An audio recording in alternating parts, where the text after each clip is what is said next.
अस्सलाम वालेकुम। मैं अपनी बात शुरू करता हूँ अल्लाह के नाम से जो बड़ा मेहरबान निहायत रहम वाला है।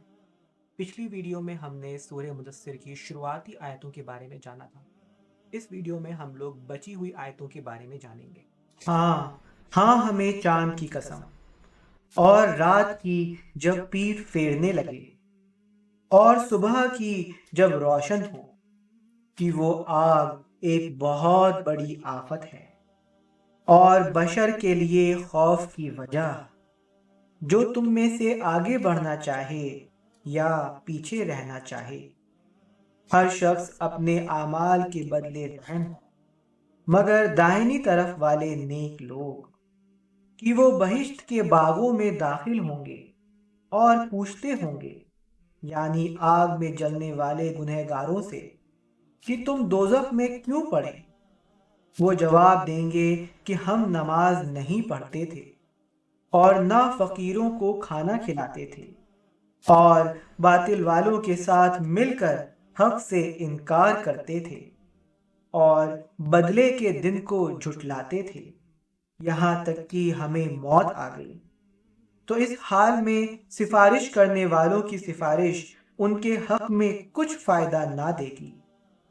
उनको क्या हुआ है कि नसीहत से मुंह फेर रहे हैं, गोया गधे हैं कि बिदक जाते हैं, यानी शेर से डरकर भाग जाते हैं।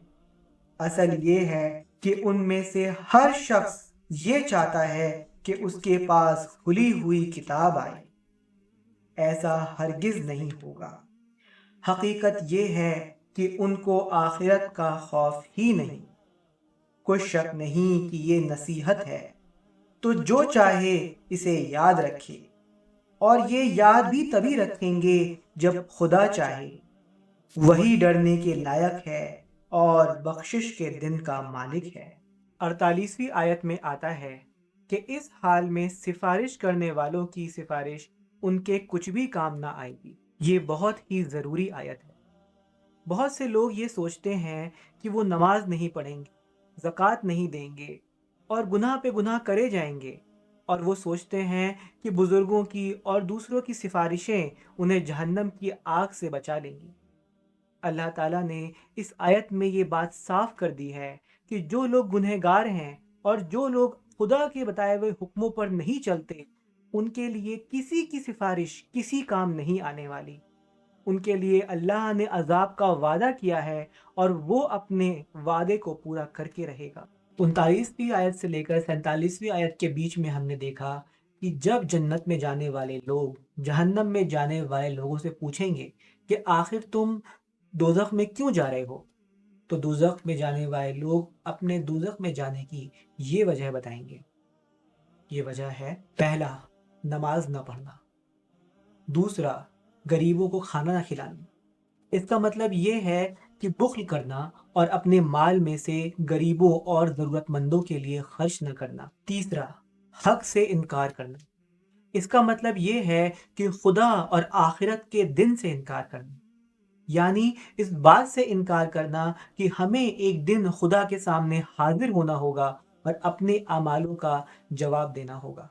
ये तीन काम ऐसे हैं जिन्हें करने वाले लोग खुद को जहन्नम की आग से बचा ना पाएंगे। इसमें तीसरा काम, यानी रोज़े महशर पर यकीन न करना, रोज़े महशर से इनकार करना, खुदा के नज़दीक सबसे बड़ा गुनाह है। रोज़े महशर पर यकीन ईमान की बुनियाद है। एक मोमिन की सबसे बड़ी पहचान ये है कि वो रोज़े महशर पर यकीन रखता है। वो इस बात पर यकीन करता है कि उसे एक दिन अल्लाह के सामने हाजिर होना होगा और अपने अमालों का जवाब देना होगा। अल्लाह के रसूल सल्लल्लाहु अलैहि वसल्लम खूब कसरत से रोज़े महशर को याद किया करते थे।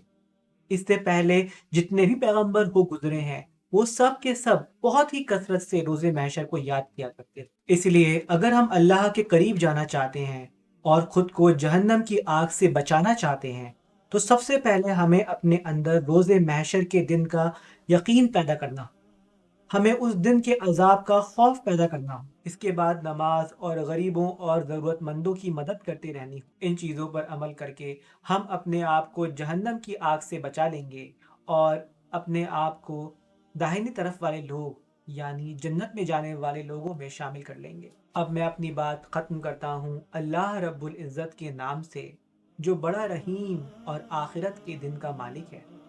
میں اپنے رب سے دعا مانگتا ہوں کہ وہ ہمیں نماز پڑھتے رہنے کی توفیق عطا کر دیں، کہ وہ ہمیں غریبوں اور ضرورت مندوں کی مدد کرتے رہنے کی توفیق عطا کر دیں، کہ وہ ہمیں آخرت کے دن پر یقین کرنے کی اور آخرت کے دن کو یاد کرتے رہنے کی توفیق عطا کر دیں۔ بے شک ہمارا رب اپنے بندوں پر بڑا مہربان اور اپنے بندوں کی دعاؤں کو قبول کرنے والا ہے۔ اب میں اگلی ویڈیو میں آپ کو سورہ فاتحہ کا ترجمہ اور تفسیر بتاؤں گا۔ اپنا خیال رکھیے گا۔ خدا حافظ۔